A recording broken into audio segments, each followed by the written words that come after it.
I'd like to call to order the Townsend Conservation Commission meeting for Wednesday, April 24th, 2024 at 7:01 p.m. Can I have a roll call, please? James Duran present. James Gates. Kevin Smith.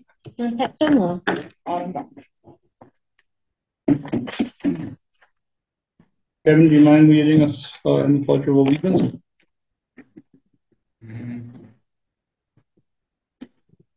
Pledge allegiance to the flag of the United States of America, to the republic for which it stands, one nation, under God, liberty, justice for all.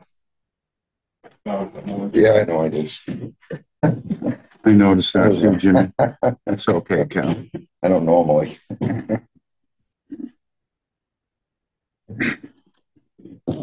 This meeting is being recorded. Is anyone else recording?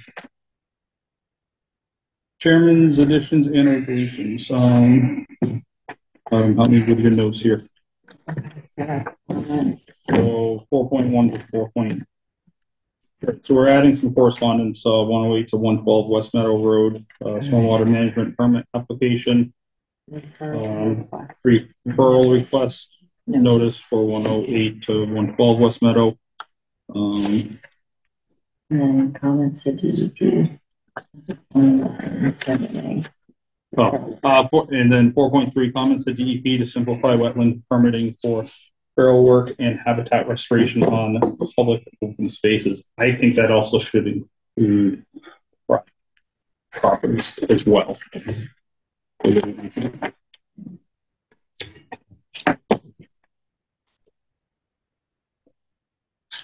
That's 4.3. Yeah.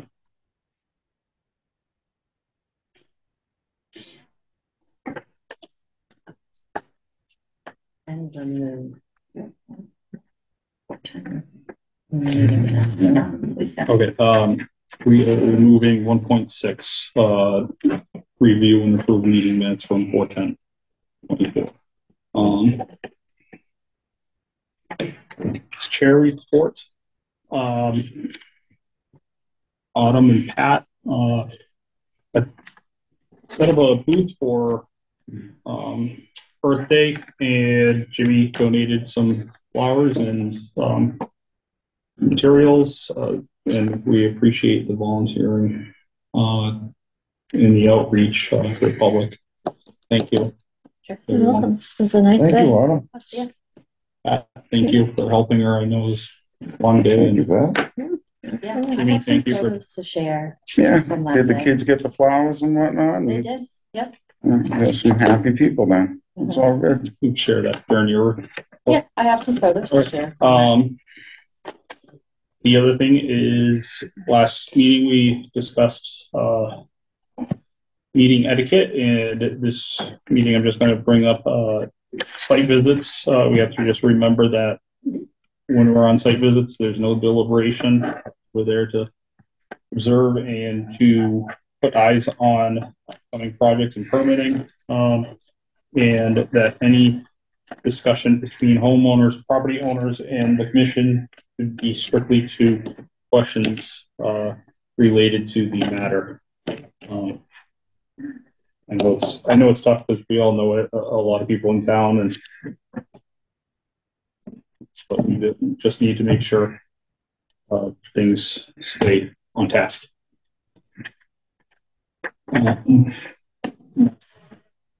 Chair report.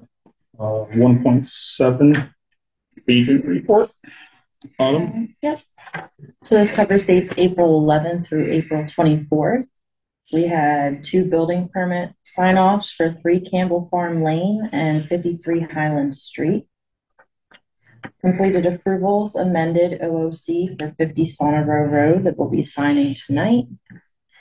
We had a fine paid for a violation at 238 South Row Road, and some site visits this week and last week for 161 Barker Hill Road, 50 Sauna Row Road for pre-construction erosion and sediment control inspection, and same for Emery Road.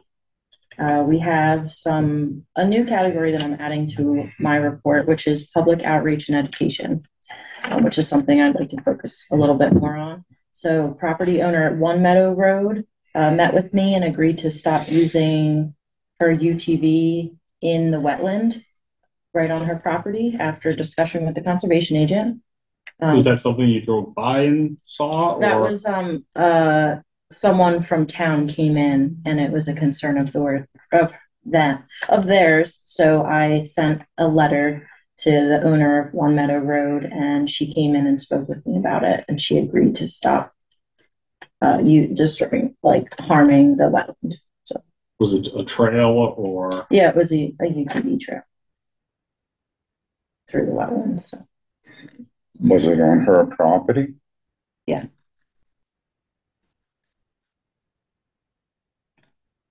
Okay. Yep. And so I also created a brochure to educate the public on the environmental permitting process for the Earth Day event. We also attended the Earth Day event and educated over 75 small groups and or individuals on the importance of wetlands. And also we have a wellness committee here at Town Hall that offers Wellness Wednesdays to employees here, which I attended, and the theme today was on gratitude. So I'm very thankful and grateful for everyone that volunteered their time and helped out with that Earth Day event. So thanks for that. And that's it for my report. I can share. Yeah, sure. Harley, or did you get screen sharing from Harley? No, I didn't yet. Harley, do you mind giving Autumn screen sharing, please?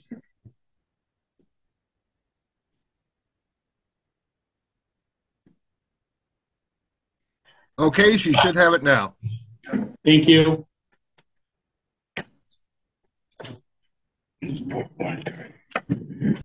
Okay, here's our banner that we had that was made that now we can take to every event.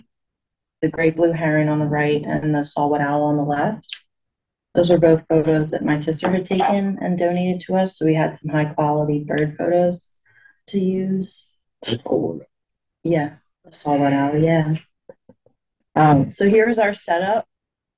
We had some little tabletop dried. I had some Is that and some bottles? Is that what? yeah, so those are bales of hay that Jimmy donated. Quality straw, garlic straw. That's nice. Steve, I went down, picked up some pansies from Stevie and What's that? This is frog eggs and salamander egg mass that we had for the kids to check out. They're really into that. They're wood frog eggs you can see in the back left of the tank. And then the white cloudy mass, that's spotted salamander egg mass. Where'd you get those? Jennifer Pettit brought those by. She rescued them from an ATV trail. Yeah. that's awesome. And then, yeah, we had we had a lot of fun. She's brought turtles to meetings, right? What do you say? Yeah. Nice job. Yep. And move on. That's great. Right? Awesome. So what did you do with those after? Jennifer just picked up the tank and took it home. Yeah, yeah. She's probably sitting there watching TV with them right now. So they'll go into a wetland somewhere in Townsend. Yeah. Okay. Hey, that's cool. Mm-hmm. It was very They're not easy to pick up. You know that. Yeah, I could have done like that. Do you have anyone else have questions? They were no expert in the making of that show. That's all. It's all good. It wasn't fear factor, so I'm not too worried.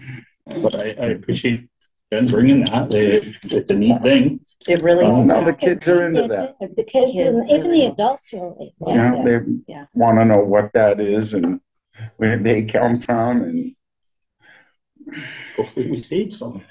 And also I would like to mention that we did do that tree planting over at Adams Dam State Park. So we planted roughly 120 different tree species, or 120 trees and bushes, and there was 4 different species that we planted in there. And as we were doing it, we can see the saplings from a few years ago that had been planted that have survived.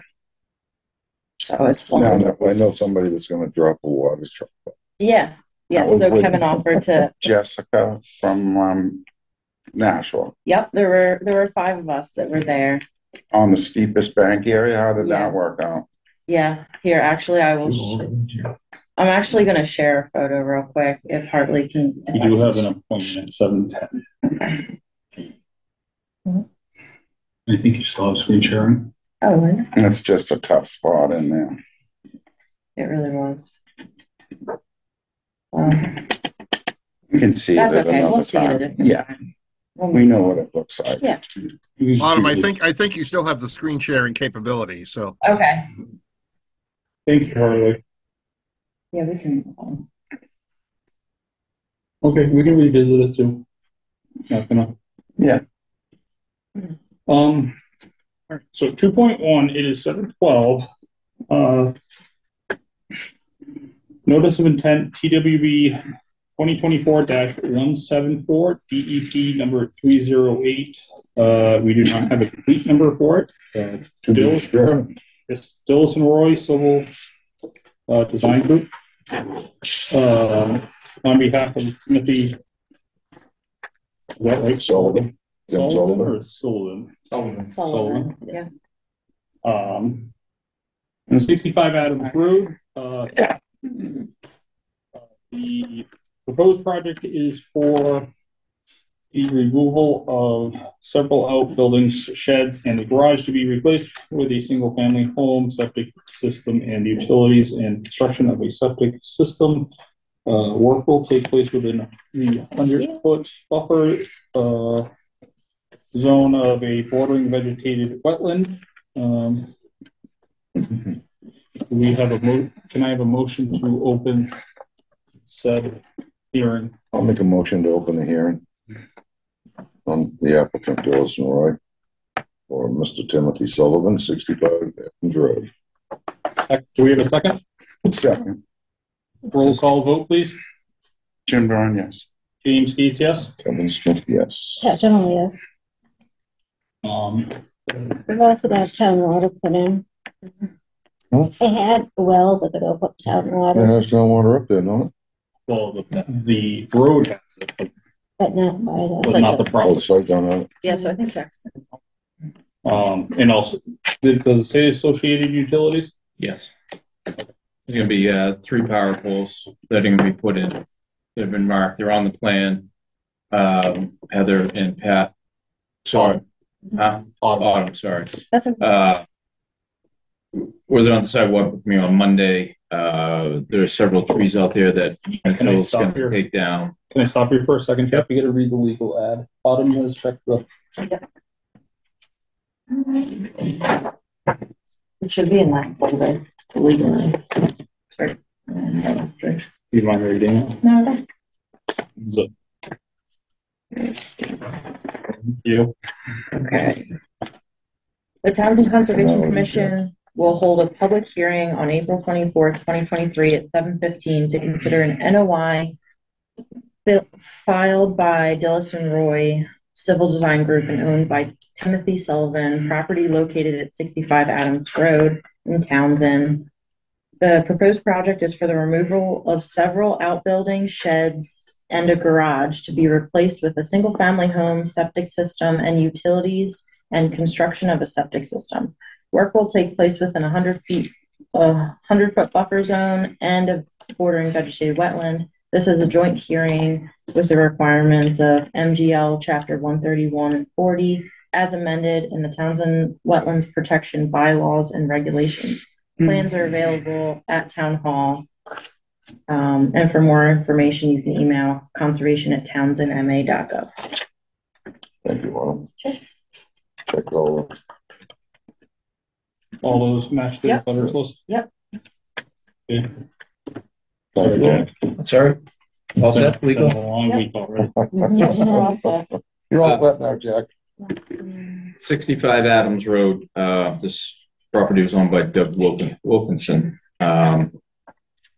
It has several trailers, a couple sheds, what looks to be a mini house and a garage. Lots of debris, junk, He must have collected a whole bunch of stuff up there over the years.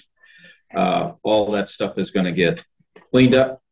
The buildings are gonna be removed and a new 3-bedroom home is to be constructed.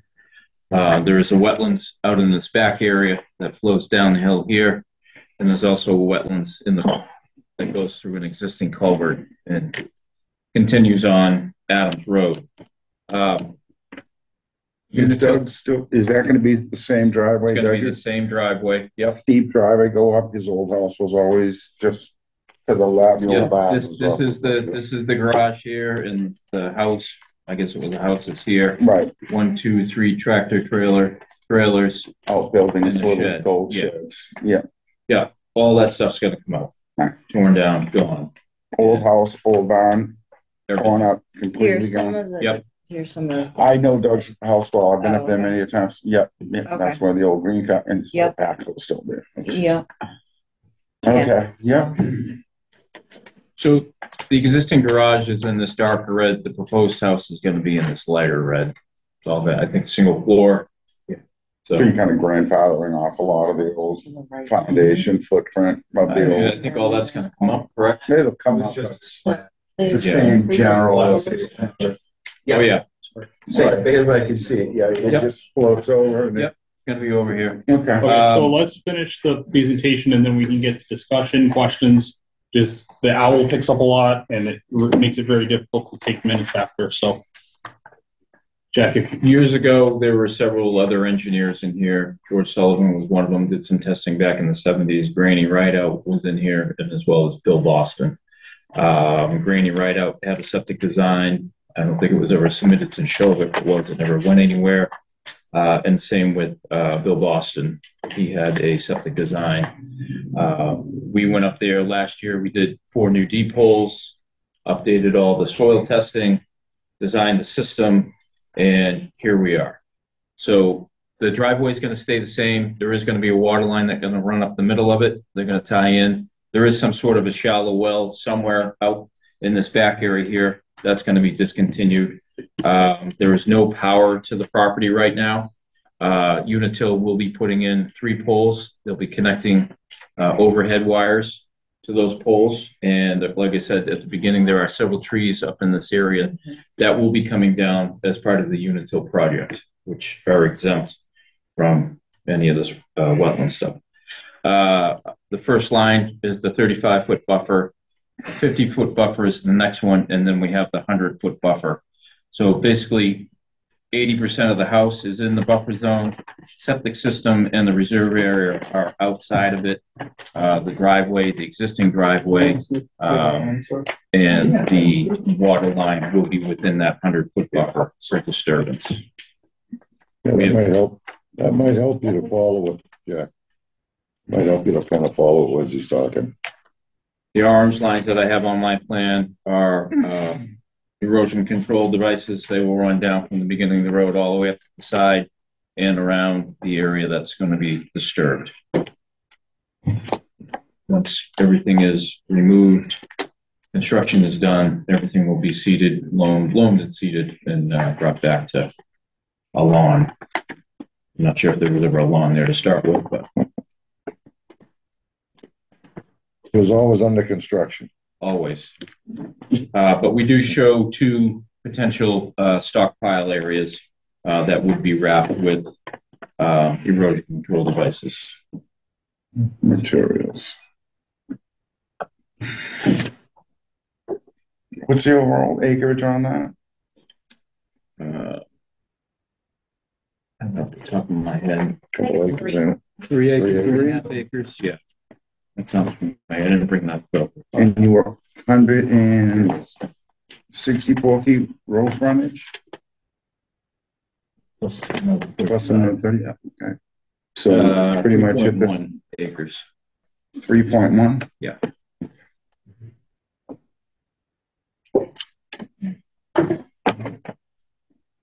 And there wasn't any original electricity up there? There, Came across from your place, didn't it, Jack?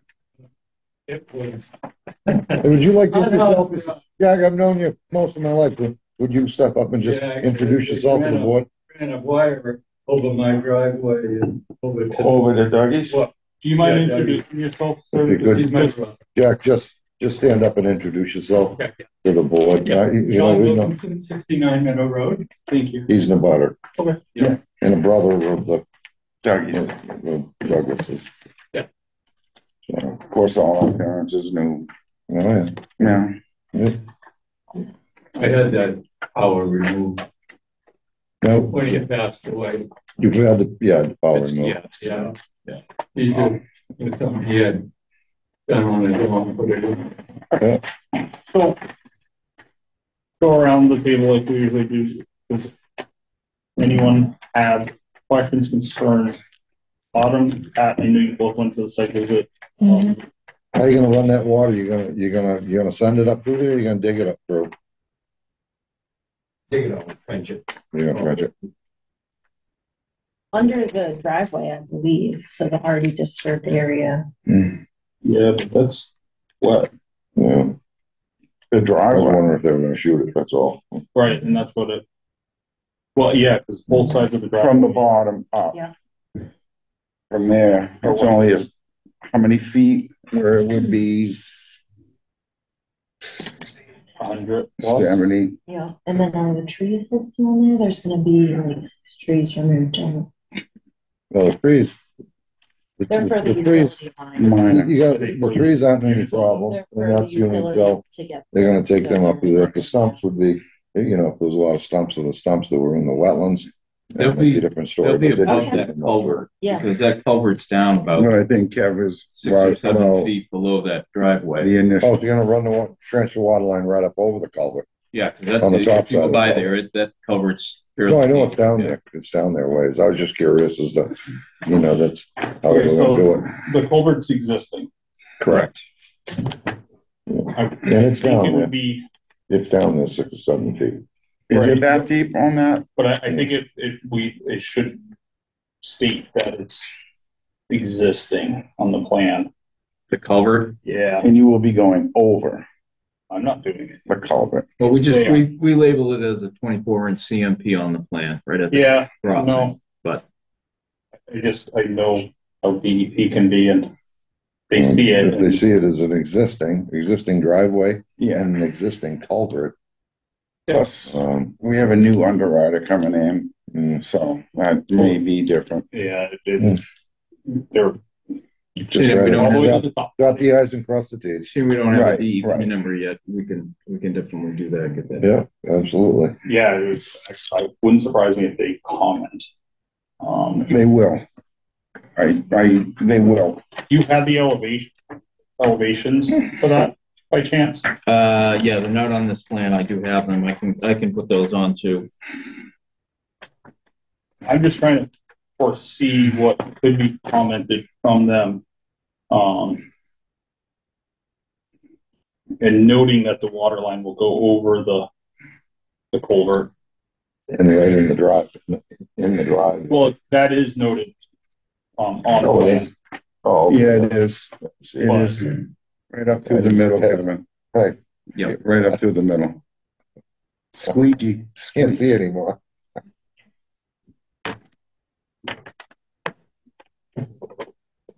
Right up the middle. 80% of the houses in the 100-foot. Nowhere to No, put it there's no without- way you yeah. could jostle it, and the original footprint is there of it. You know, you're going 2/3 above and. So that's from that be torn. So that whole upper lot area is gonna be cleaned up, nice. Correct. Jack, do you foresee any need or potential, down the road of a sump pump needed to be put in? There's gravel up there, ain't it? It's Chili handy, gravel? but there is a water table up there. I'm assuming if they're gonna put a full basin in, that they're gonna have some sort of footing drain that runs Then they'll up. be able to get it discharged out, no problem down. Yeah, they'd be able No- to come no down flow. in here outside the No worries. 100-foot buffer. Over the But radiant, yeah. that should be, just noted. I feel that should, Yep. commissioners, Mhm. just Just so it's So, cut so the it shows. base, cover the base. Pat, did you see anything of concern up there, or do you have questions? No, You're good to get no. cleaned up, site cleaned up. Yeah, Yeah, we noticed there's a lot, and it's also debris that's just mixed into the soil like that first layer. He wrote No it, filled it in.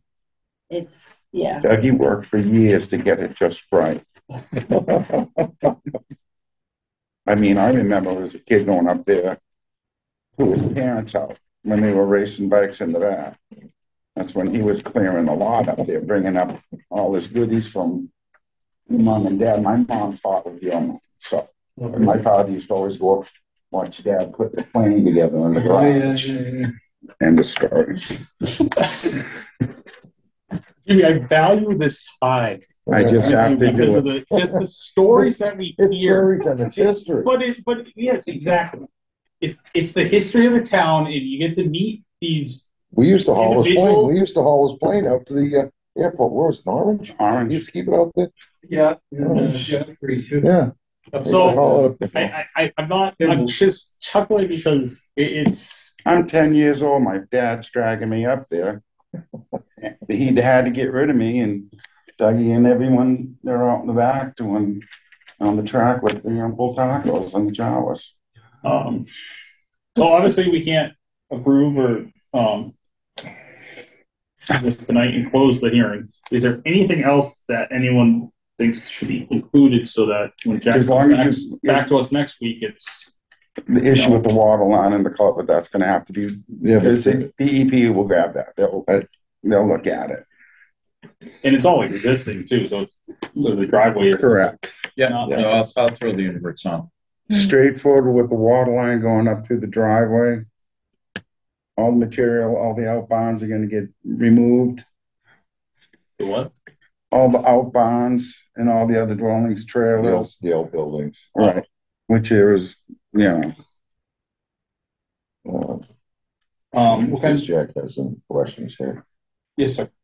Question? Any questions, Jack? Will there be any, Concerns? well, I'm just curious, will there be any burning of the buildings or will they be physically removed? They'll Physically. they have to be removed. Can't burn them. I was just gonna say, not unless it was a fire, practice, they would take the shingles off and use the building. That's the only way you'll get it burned. So you're gonna demo trailer truck, crunch, take it away. My concern asking about, I didn't know if there was maybe any hazards within the building with respect to maybe some ammunition or something like that. I'm sure they'll probably have to go through that somewhat. Yeah, You don't know what's in. Wouldn't want to rule anything out. Right. Well, part of the submittal, so that. that holds responsibility of the owner. They bought everything up there.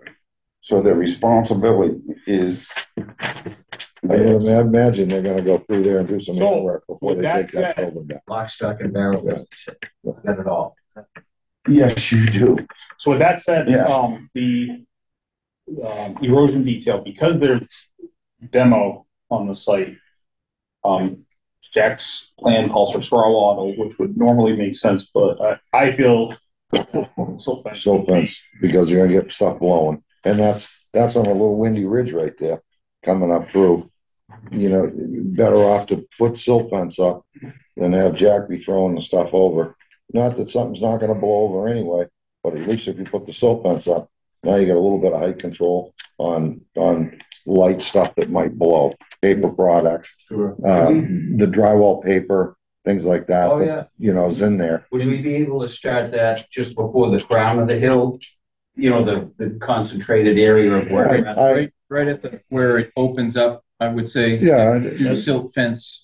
yeah, and this the opening wattle's up. going up through. Yeah. And then Yeah, silt fence around the wattles down perimeter. through here, but Yeah. everything up here would have Yeah. silt fence. Yeah. So the only concern I would have is the area where it gets narrow, by culvert. Yeah, but that could stay as wattles, Jimmy. Why not? Yeah. Yeah, in Yeah, between. but Just that's bring it up just once you get temporary up into it. disturbance to get the water Right. line in. Once you get up into this with it, Right. where there I'm could just be talking some down debris here, flying. you're gonna have to spoil. Yeah. going up. And it's not even, What are your worries, Jimmy, at the bottom of the hill?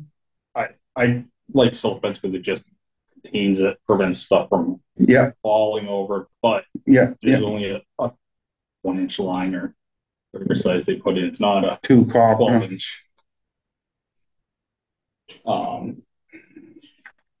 Now you Well, that's want a it, you're little gonna want stretch. it, That's a little stretch that, I would say it's at the bottom of the driveway, silt fence it. Yeah, I'd say After that, just stick with the wattles to the top of the hill. When you get to the top of the hill, where it flares out for the work site where they're Yeah. gonna be demolition and stuff, right. you're gonna want. So Yeah. in that flat area down below, once we get beyond the 2 wetland areas, Go up, Yeah, what is then that? it's wattles. I mean, yeah, It's wattles. just wattles. 50 feet on each side of the culvert. Yep, 50, 55. So yeah. 100 feet each side, then that's 1 roll each, so it kind of makes, Now you looking for a countersink on it also? well, that's With- normal. The water? you'd have to do that. That's normal. I didn't know if you were looking for more wind and material. Whatever the best When you get up to the practices top, are. the silt fence up to the top, if Jack, you're gonna be I'm dug in guessing on anyway. the footage because- on the But bottom. you don't wanna dig it in. Whatever a couple makes inches. sense. Yep. No, You still want that height, All of us because you know wanna protect Yep. that. 100-foot Some of roll. that it's stuff basically, that's gonna when they blow do it in for the field, sure. you're gonna see it, there's a little bit of a belly in there, because it does come off the road, and then it goes up, so that's where, Exactly, so that you makes want it. sense. Yep. And then everything all the way up to where it opens will be wattles, and Yeah. then silt Back to fence at silt the top. fence. Okay, yep. I think that covers it nicely. You do have a proposed stockpile with the erosion detail around that also. 2 of them, because Jimmy. of it. Yeah, but The lower one I did because of the proximity to it. The upper one I didn't because it's actually outside the 100-foot buffer. But I'm you not still- saying, yeah, I'm saying, no, thank you for putting that, you know, if it's even gonna be used for that. Yep. You know, they may just push everything towards the top there. so you're not gonna want any wattles around that Well, top? It's outside It's the out. jurisdictional area. Right, but inside And the this- one and down this here, flows this way, That so one, this will be that one covered. for sure, that one's definitely on, yeah. marked in as, just noted that. Yep. I think it's a good detail thing that, no, um, I think when they open up Pandora's box up there, it'll be interesting. Stuff will be going all over the place. You know? That's the second time I heard that today. Open up. Oh, yeah. Do you have any other questions, Jack, or any of the other or concerns? people that are attending. No, it looks like the electric's coming up alongside the driveway. Overhead, To the pumps. Yep. On the right side going up. Then there's no possibility that they'll want to run it underground. Because if we're here for this, we might as well Yeah. just include it. No, they've already Price had. prohibitive. yeah, I was gonna say, We'll take free. yeah. Well, it ain't all free. Well, The first one is, the first one is, yeah, get one free. it's only $1 million a foot after that. Underground was that expensive with the electricity? Well, yeah, that's all Schedule E. Yeah. It's It's under all on the driveway. driveway. That's true. Yeah. Yeah, and you guys Nasty. Yeah. stay that much farther away from the water line, except, yeah. Yeah, Yeah, go with the overhead and be safe, you know, with it. I just The last make 100 sure it's We'll all go the last covered. 100 feet underground. And that's speaking from experience because I had to come back when I built my house for utilities. Yeah, we I don't know if deal Jack with it. remembers that. It was a while ago. I don't We think deal I was with it involved in monthly. that. Stan may have been involved in that part of it. You did the test work, didn't you? Correct.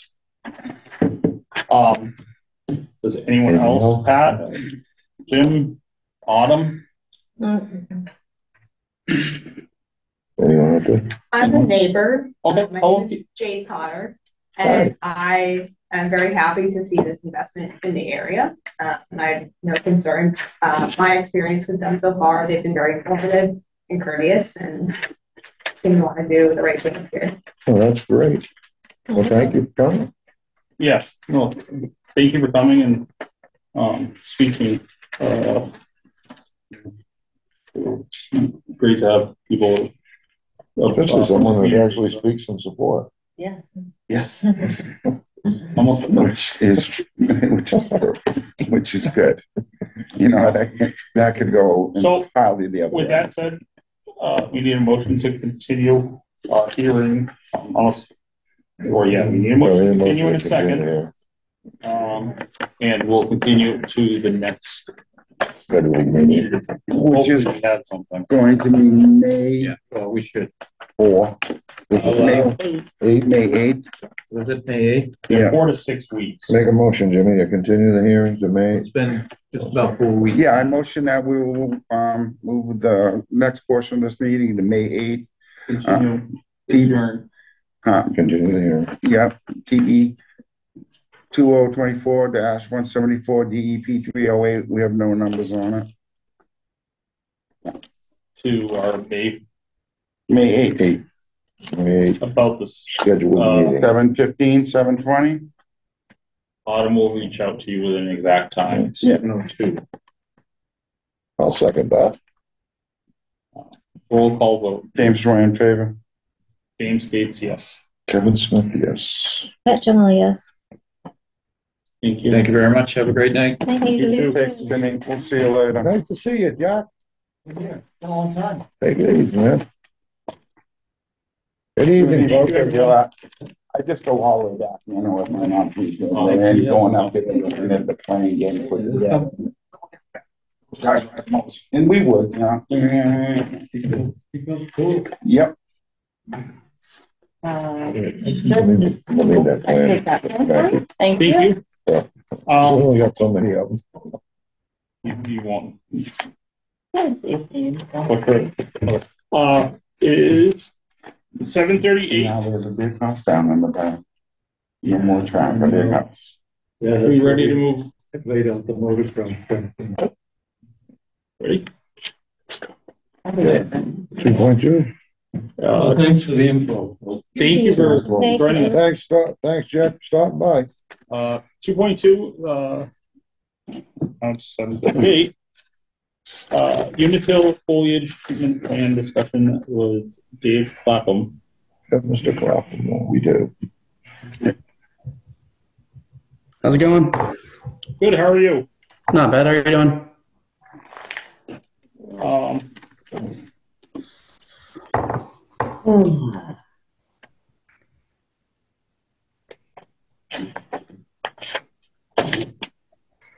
Do you mind, so we'll let you, I guess, present to us about the vegetation management plan, when applications are typically done, the notification process for residents, and then the registering your well for monitoring. Yep. So the work will be done by Lewis Tree. It'll be, they should be permissioning shortly through the right of way. It's all the area that we mowed and side trimmed last year. So what we do is we go through and every 5 years we trim the sub-T lines, and then the next following year we go through and spray herbicide for all the regrowth of the woody vegetation that can get up into the lines. So the next time we come through, the mowing is a lot easier and less invasive on the abrasive on the ground. We're going to start at the golf course, which is pole 20 in the right of way on the R10 line. Go to the West Townsend substation, and then down to the town line through the right of way. Oh, line up, okay. Up, go across Lunenburg Road by Ships. All the way to the top of the hill. But the starting, what, Yes. it must be starting at the King Farm, golf. Yeah, the golf course. Right, from the West Townsend substation out. Well, Yep. the starting at Scales Lane, basically the starting at Scales Lane, Right. was the King Farm. Which golf Going course? up across So- through the substation, and then going across New Fitchburg Road, up over Up, the old Bayberry, Lower Bayberry to the The town. battery. yeah, Old Yeah, Battery yeah, Road, yeah. et cetera, et cetera. The Now, same. now, how are the residents notified? They are notified both via a letter that we sent out over the winter, and then they also get notified again by Lewis Tree by us actually knocking on their door. And if they're a landowner but they don't have a house in town, we send them, Lewis Tree sends them a mailer as well. And if we don't hear back, we don't treat the areas that they own. If you don't hear back from them, So you need consent in We order to. need- Absolutely. So do you just hand cut instead in those areas? No, this is for the treating of the. Right, but how, if you don't get. They use if you don't have mechanical Consent, instead of herbicides. So I was wondering, Well, they could, yeah, they'd be hand cut. It was already done mechanical. We did it last year. Yeah, it was about a last- year or yeah. two ago. last year. so if they do not, if the property owner does not consent to the application, It doesn't how have. do you, how do you manage the vegetation? What's the alternative to that? Cutting? We come through Within again. the- Yeah, we come through in the next cycle and it'll just be thicker, unfortunately. But So when Lewis comes in, they're spraying it out of tanks and sprayers and whatnot, yep, it's backpack sprayers. all backpack sprayers. Yep. And you have an MSDS on all the product that's being used for Yep. anyone that has the question of. So if there are people that are dealing with these in their area, wells, non-town water, et cetera, children in close proximity. Yep. We follow the YOP and the 5-year plan that was approved by the state. oh, gotcha, yeah. Pretty straightforward. It is.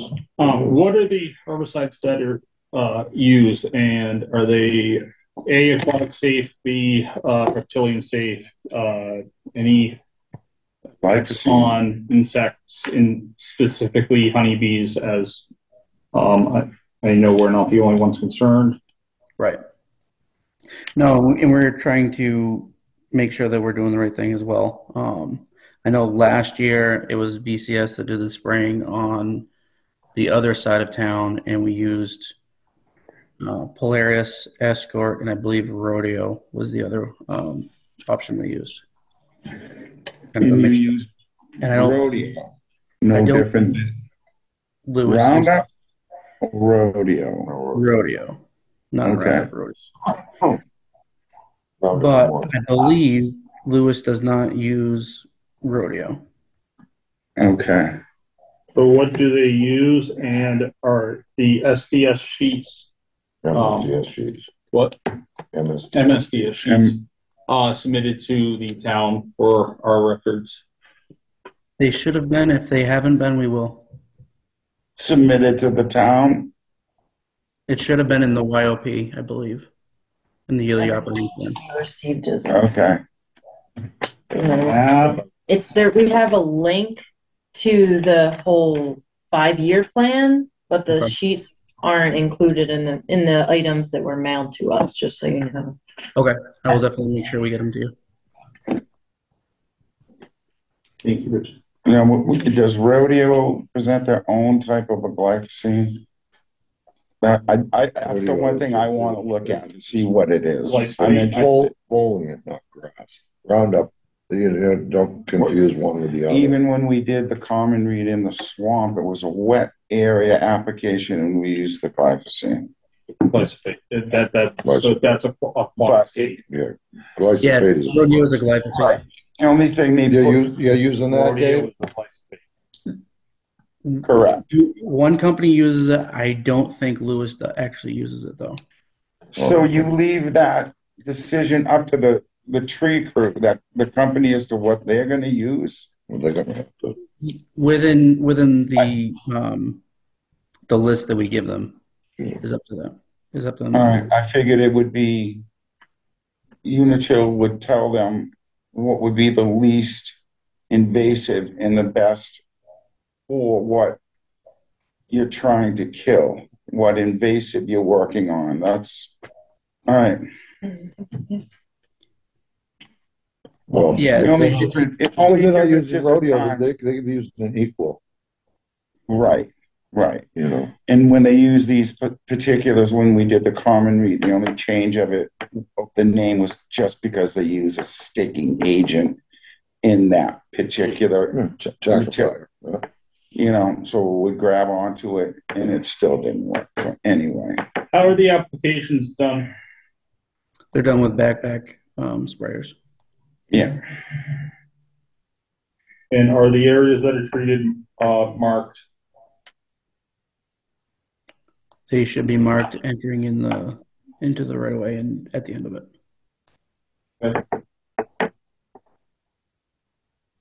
Well, they have to, so it's kind of a stupid question, but. Not really. So when these areas are all marked, it'd be interesting to find how far any of them are from a home or a well or any dwelling areas. Because this is all back area, the power line areas, Well, and there's very few areas. Very few houses on a lot of that line. You got the few that cross like West Elm. You got a couple on Correct. Fitchburg. Now Yeah. all of a sudden you go, I can almost count them. You don't have more than. Then you have the Willowbrook area, which just sees the back end of it. You got the two on the backside of that subdivision right there. Right. Up above your place. Correct. There's so few homes. I mean, and those are all on town water. Autumn? Dave, I'd like to ask a question. How can I, if I'm a homeowner in town, register my beehive or my well that's along the path to be sprayed? Yeah, if you email us at forestry@unitil.com, we can definitely get that registered. Okay, thank So you. you can figure out where the behind area is as to where this. So within what area are you allowed to register because bees travel? Pollinators travel. No, it's yeah. I mean, Does it have to be in some kind of butter proximity? or- I would think it should have to be an abutter or a landowner that owns a little bit of the easement, and there are a few. I mean, well, there's a lot. Groundwater travels. No, I know. Bees, I know. pollinators travel. Dave, I do you have I recognize that, Jim. It's just, a bee's going to travel a mile, maybe more, 2 to 3. Our bees will go 3 miles. So somebody's bees that are up in Ashby are going to end up on their easement. But there are other people that live If the West people Fitch are on the easement. or New Fitchburg, West Elm, that are a mile from the easement, half a mile from the easement. We don't have a lot of people in that area that are doing bees. No. Now, the second thing of it is if they're seeing a lot of concern in it, they should probably be able to reach out to Lewis to say, when are you spraying? Yeah. Because at dusk, bees come home. They don't fly around all night. These are issues but they can't be spraying at night either. There's Well, guess what? When we had 14 hives in the back that John Travat was taking care of, we had to work with Steve to tell him if you're spraying any of the corn, any of the potatoes and whatnot, you're doing it after dusk. And Steve said, yeah, that's right, I am. So maybe if there's a person that's doing a large amount of hives, has to find out when you're spraying. Can you guys spray later going towards dusk? That's all in these areas. That's the only way you can deal with that particular situation. You could consider Yeah, because there are beehives at AOTs. Correct. He put in 3. Yep. No, they're around. I'm not saying For sure. They should, but the only way you can do it is find out, can The they ones I'm spray at referring night? to are When are they the spraying? the ones that are 3 miles away. Dave, I assume they spray During during the day hours. because of photosynthesis. But there may be a Correct. few hours a few areas of Not only that, it's easier concern. to see when you're walking through the right of way in the daylight. But I'm trying to think of. Usually we spray more towards the late summer. The September timeframe is where we've typically sprayed in the past. There's no difference. I know. Yeah. Only thing I would say, if there's somebody in our area they're doing half a dozen to a dozen hives, should be aware when they're spraying and find out if it can be curbed and work with us at a later date. But that's very hard to do. Right. They go 3 miles. Also putting public notice out. I know the abutters or the, at least the property owners are notified, but providing notification so it can be posted either on the town website. Maybe that's the simplest thing to The do billboard. is to do something like that. Right. Post it so if there are beekeepers in the Or affected area, at least they can reach out and say, hey, we're gonna be spraying. We're not gonna be spraying in July. We're gonna be spraying in late September around that time and to just make the people aware. Yes. And the beekeeper's gonna understand. They gotta maintain power too.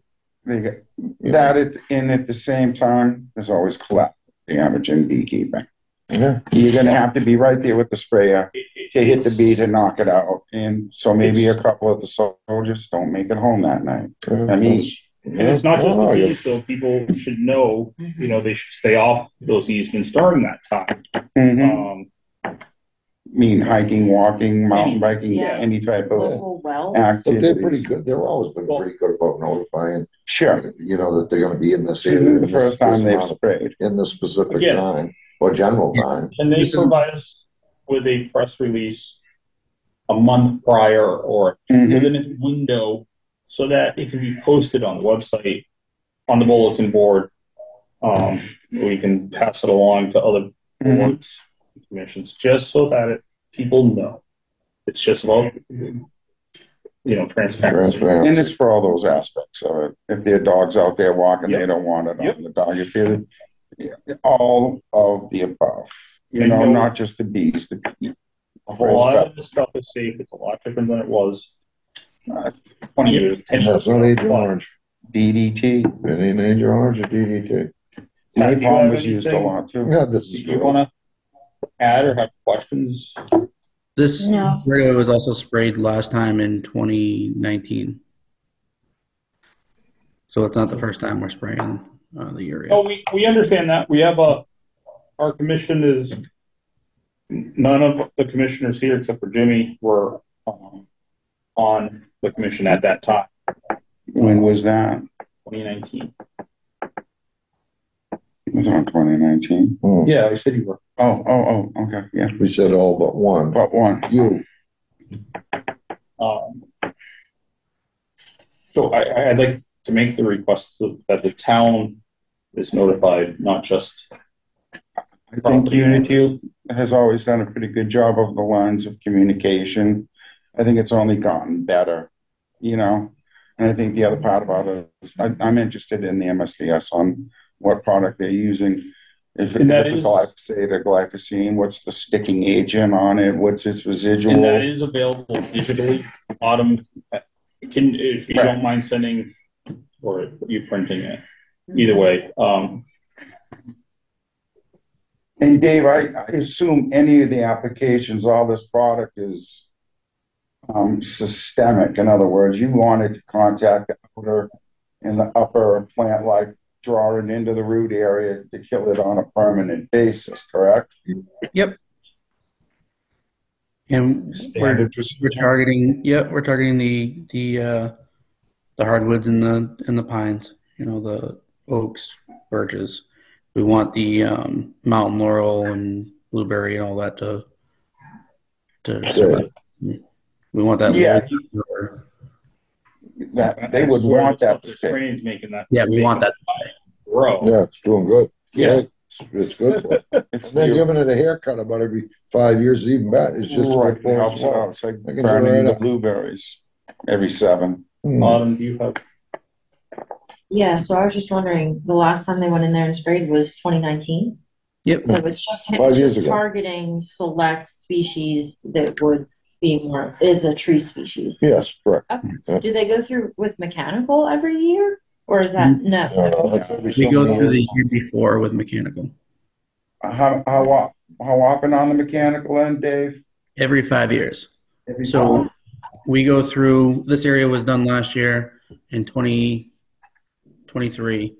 It was done in 2018, and then we sprayed in 2019. So we're spraying in 2024 to get the regrowth of after we went through and mowed. Okay. Okay. Thanks, Dave. Yep. And they're working in a controlled as much as you can in a controlled spraying operation with packs. Well, yeah, You can only no, do, you label is know, law, you can't, they know.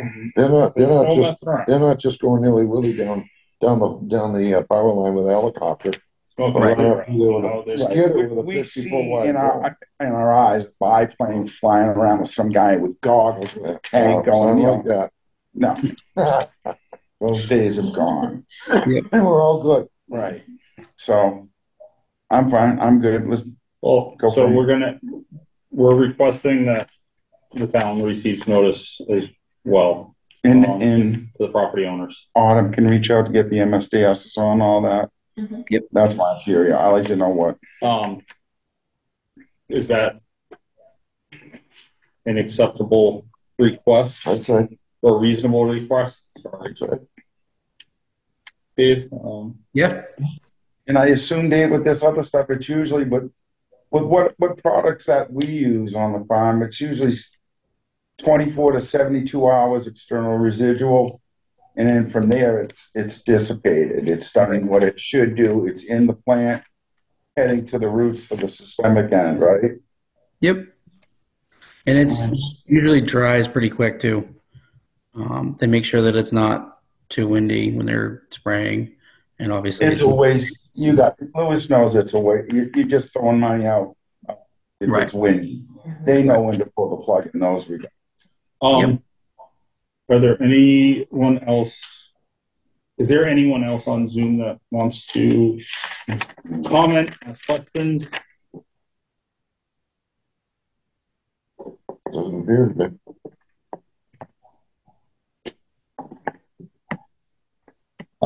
Okay. Good. Dave, we appreciate you joining us tonight, and thank you. Thank you. Have a good evening, Dave. You too. Well, what do we have here? 758. 2.3 RDA TWD 2024-172 applicants Dorian and Gary Shepherd, location 42 and 22 West Meadow Road, invasive species removal. Project status to remove invasive plants and trees that have been compromised by those invasives from the bank of Lockbrook at 22 and 42 West Meadow Road. Equipment will be operated 35 feet from the brook. This work will take place on the bank of Lockbrook within bordering of land subject to flooding, bordering vegetated wetland, and within the 35-foot vegetated buffer. So I assume there is a waiver request for the 35-foot. Why would we want a waiver for 35? We're not going to be working within it. We're going to be out of the 35. We're staying away 35 foot from close to 35 foot from the, well, not really. We'll be on. I let him talk himself into that one. I have to abstain anyway. No, but you have to do, we'd like you to tell us about the right. Jimmy, this is something that's been really a long time coming. Yeah, I just got it's needed it. So yeah, Piece across the road needs it too. It's already in the works. Already in communication with McGovern's. So let's speak first. What the project is, and we're going to be doing in the removal of the invasives that have gone to the point where they've encroached into the trees, and they're compromised at this point. Not the trees. Can I stop for a second? Autumn, do you mind reading the legal ad? Sure. I don't mind. They just got their check in Groton. Thank you. Yep. Townsend Conservation Commission legal notice at a regularly scheduled meeting on Wednesday, April 24th, 2024 at 7 p.m. in the town hall on the second floor. The Townsend Conservation Commission will consider a request for determination of applicability to remove invasive plants and trees that have been compromised by those invasives from the bank of Lockbrook. at 22 and 42 West Meadow Road. Equipment will be operated 35 feet from the brook. This work will take place on the bank of Lock Brook and within the bordering vegetated wetland. Request submitted by James Dororian and Gary Shepherd of 42 and 22 West Meadow Road. The commission will make its determination in accordance with the provisions of the Massachusetts Wetlands Protection Act and its associated regulations and the Townsend Wetland bylaws. The RDA is on file at the town hall. If you wish to learn more, please contact us via phone or email. Thank you, Autumn. I wanna, that it's known that I do work for Gary Shepherd, but because of the size of our commission currently, and Jimmy having to abstain, I am invoking the rule of necessity. So I wish you would join. So I wouldn't have to. But, it is what it is. We do all I right just want with to what make we sure that it's Do the noticed. best we can. So, Jimmy, I'm sorry I interrupted you. No, Get the details out of the way. another thing I just wanted to note in there, Lockbrook is intermittent. That is not, they consider it a constant flow brook. But when we go to do the removal, I can say I'm 90% sure we'll be at like a zero flow. We'll be able to get in there at that time, unless we have a monsoon summer like we had a few years back. But the intentions are to do the majority of the work when we are in a non-flow status on the brook, which takes a lot of heat off of us, which is we won't disrupt any of the fish. We won't disrupt any material flowing into it. The raccoons will eating them already. They'll get the ones that are stuck. Yeah. How do you plan on removing the invasives? We hope to be using a grinding head machine and hand remove a lot of it. Brush hog and chainsaw. It's the only way we can really effectively go in to remove some of these trees, which you're familiar with, that are so inundated with the bittersweet, New England grapevine, poison ivy, that you can't even get to you cannot use a chainsaw to cut it. You can't use a handheld brush hog. You can't use a root puller. I mean, you're only down to specific equipment that can really get in there effectively remove the material. It's the only way to do it. What about ongoing or post-project management of the invasives? Meaning, as far as post-management. Stuff all done. As much as you intend it to be 100% success. In the real world. In the future, you'll be able to pick down through and with a weed whacker. And the brush hogs. We'll be able to get in next to it and closer with the brush hogs. This project is in association with a project with the National River. Right, as soon as we get, they're gonna that has been approved already. Correct. Jessica's I'll speak with her about doing more of the riparian planting over on my side where we've already removed all those invasives. It's a wide open slate for her to get in there and do some clean planting. Next year would be the second phase to get all of everything up Lockbrook once we've got it managed, under control. There's certain areas on Lockbrook that's going to need some armoring, some small rocks to keep erosion in control, which has been discussed, and minimal amounts of that. But other than that, we're just trying to get these invasives under control. And the benefits of getting them under control, as you can see, are good.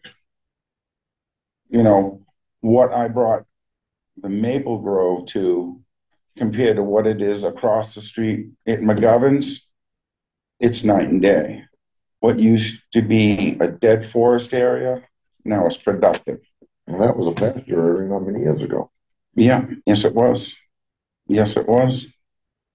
And they would like to have that brought back, but that's the third phase of all of this. What type of erosion controls are you We proposing? really don't need any, it's moot to use any erosion control up there, Jim. The water's doesn't breach out of Lockbrook, and the water doesn't go breach into the brook. That is a straight shot from where it curves coming out of my property down through Gary's. You have the road to the right side, then you have the field to the left side. And I've never seen the water flow out of the brook ever in the 65 years I've lived there. It's never breached out of there. It's a matter of, it's that material that we grind up is best suited to go right down onto the ground, right down onto the biomat. And it makes some mulch. And it keeps the weeds from coming up. Help with the erosion as well. Mm-hmm. Any disturbed areas, if you throw some wood chips on them. Yeah. That are gonna be within that. Which I have. You're gonna be doing anyway. Yeah. Because when you grind it, you're gonna be coating it. I actually have a dozen front loads of wood chip coming for more of the Maple Grove, not that area. I understand that during your life you've not seen it block what breaches banks. Not saying that it couldn't. Right, it has.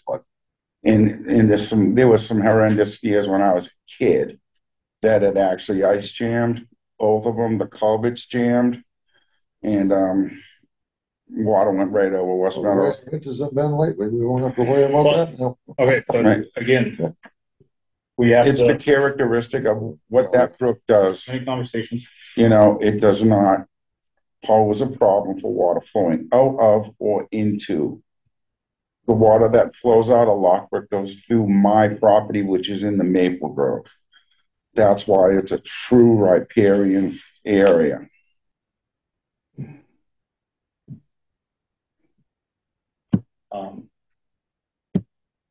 Again, because we have to look at it as a whole, and we have to look at it as what's the worst thing that could happen.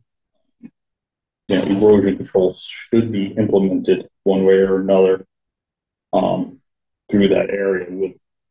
When you say erosion controls, you're talking probably maybe close to 2,000 feet erosion control.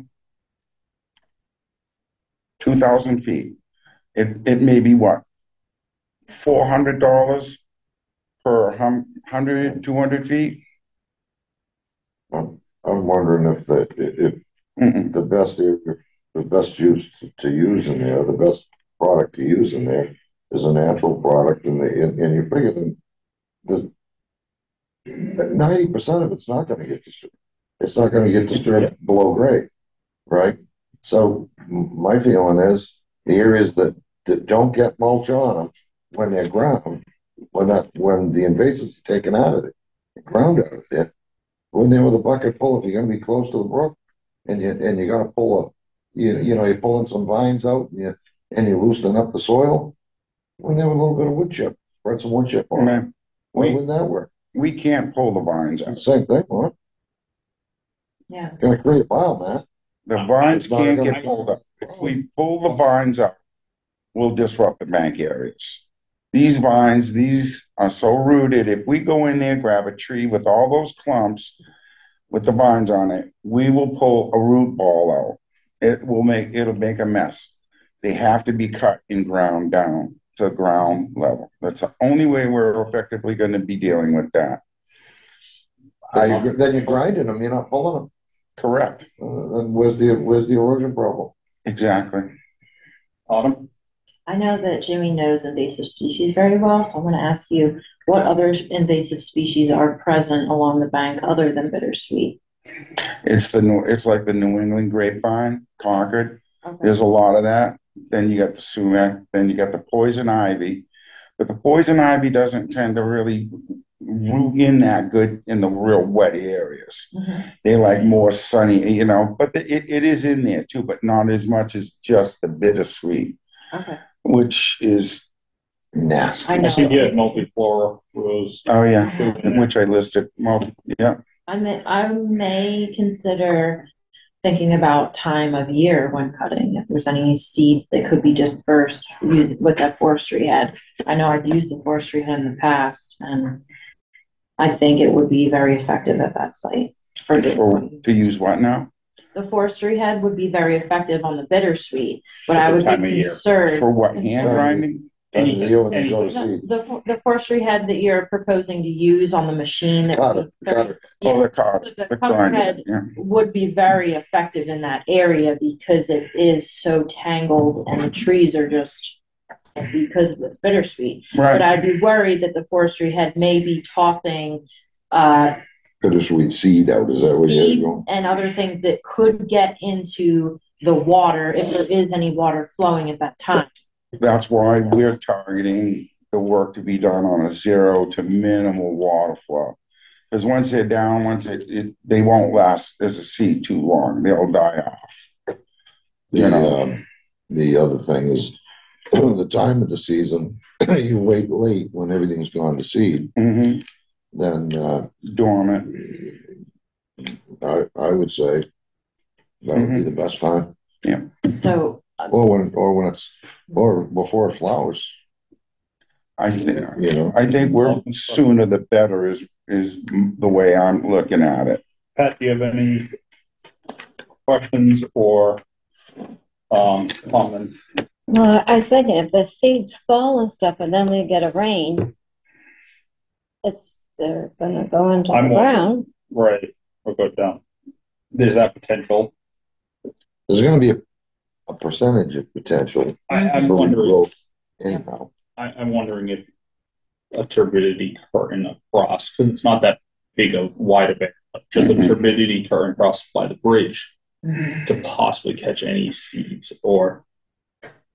We can do that, I mean, I think it moved, but Well, if it's dry, you're gonna have to worry about it anyway. no, I don't know that stream is listed as perennial. I mean, I haven't been in town often, but have any of you seen it dry? I've seen it dry up several times. Yes, every year it dries up, I can, except for last year. Yeah, right, I mean, if it's one of those real monsoon summers like last year was where Charlie couldn't get across the street to cut, which is rare. It's easy to look and say, she's gonna be at a 0 flow in another couple of more weeks, and we can see it. So how do you, so both are valid points. Unfortunately, everything's gone to seed usually by the time the flow is low. Again, with the exception of heavy years with heavy rains. Mm-hmm.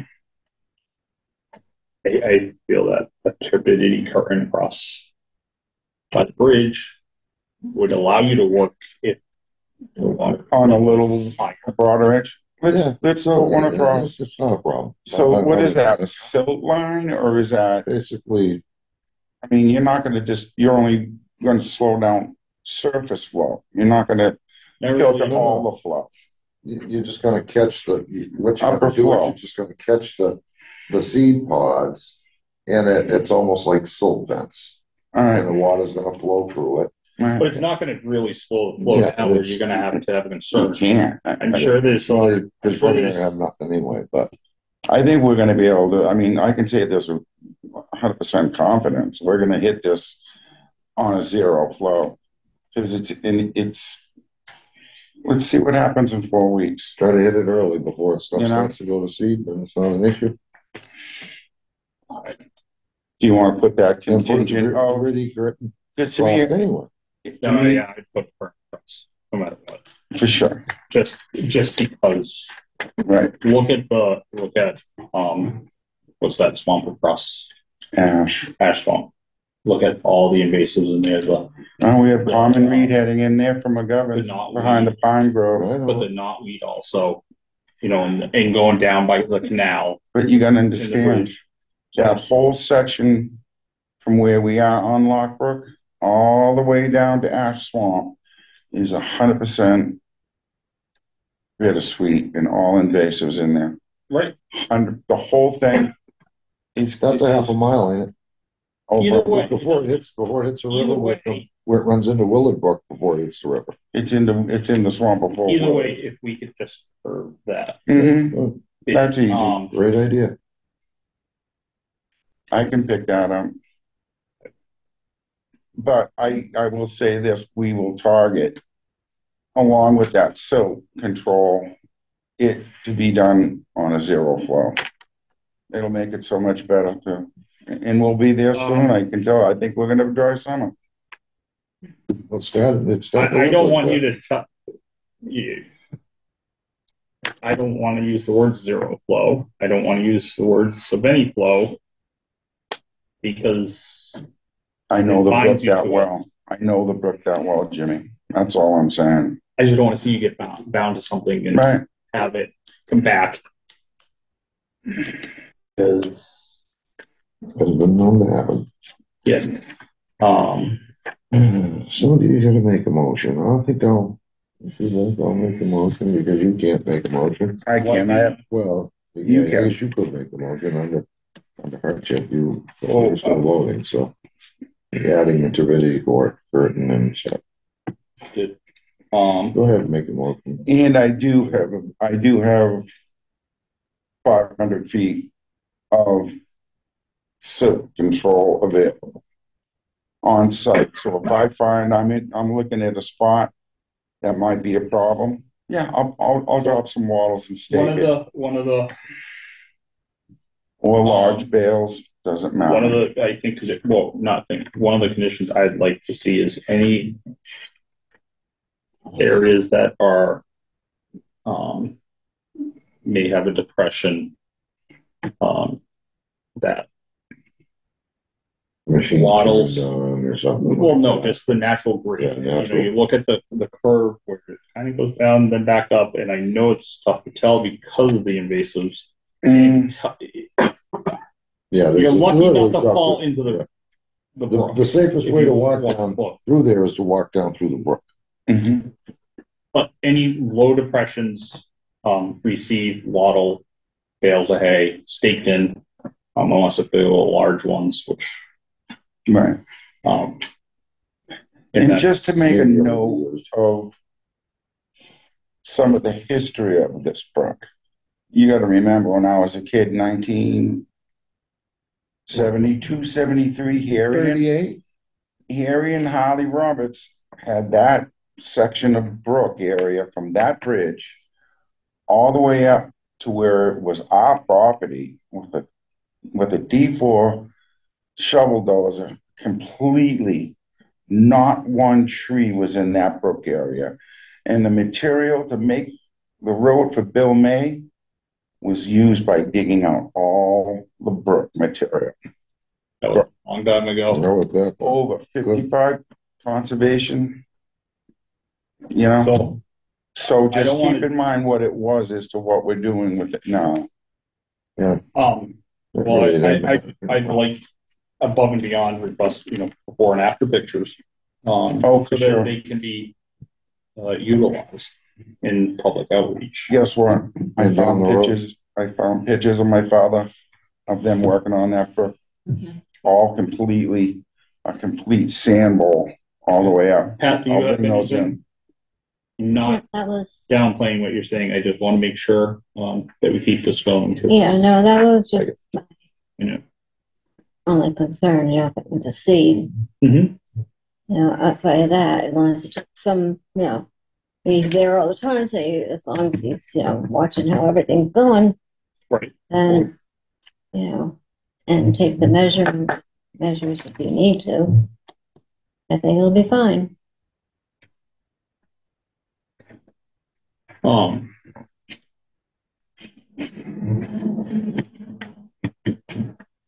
So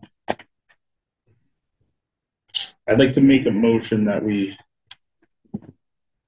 approve the RDA PWB 2024-172, or not approve, sorry. We issue a -3 determination with the special conditions of a turbidity curtain at the culvert that will be monitored and cleaned and or replaced as needed. and that erosion control, be it hay bale, staked in hay bales, small hay bales, large hay bales, or silt fence or wattle, are used in any areas as needed, or And the curtain will be at the bridge area. yes. That's cleaned up. That's an accessible area too, so we're fine. I've made the motion to issue -3 determination. I'll second that.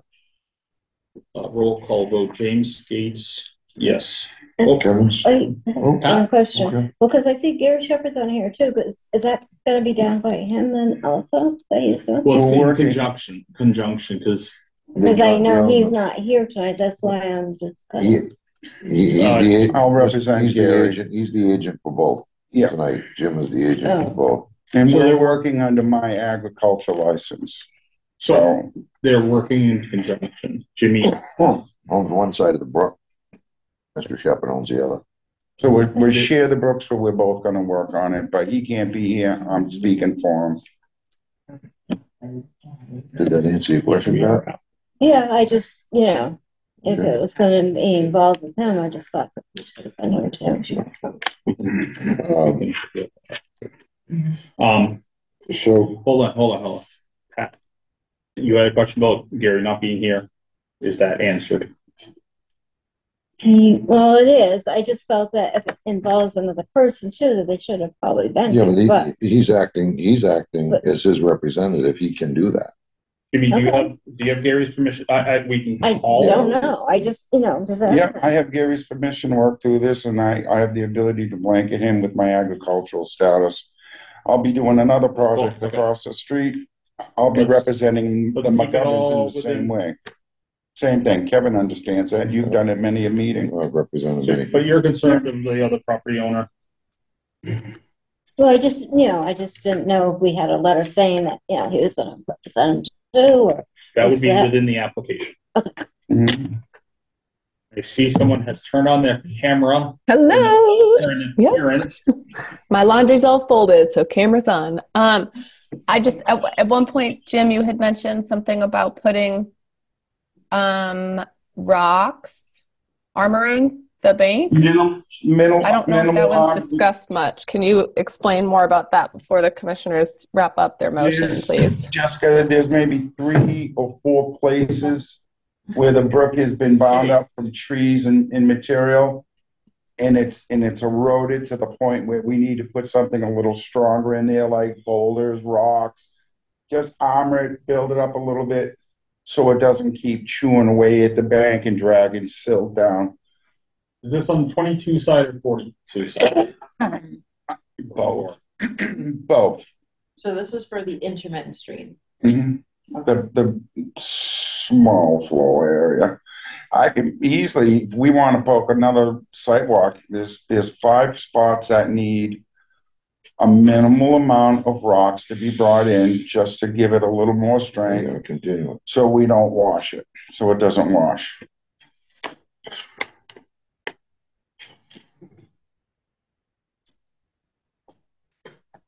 Jessica's gone. Yeah, she's up there. It was more like a talking point for you guys to consider because it was just mentioned briefly, and then the invasives were focused on. So just to make you guys aware that that is included in your -3 determination. Mhm.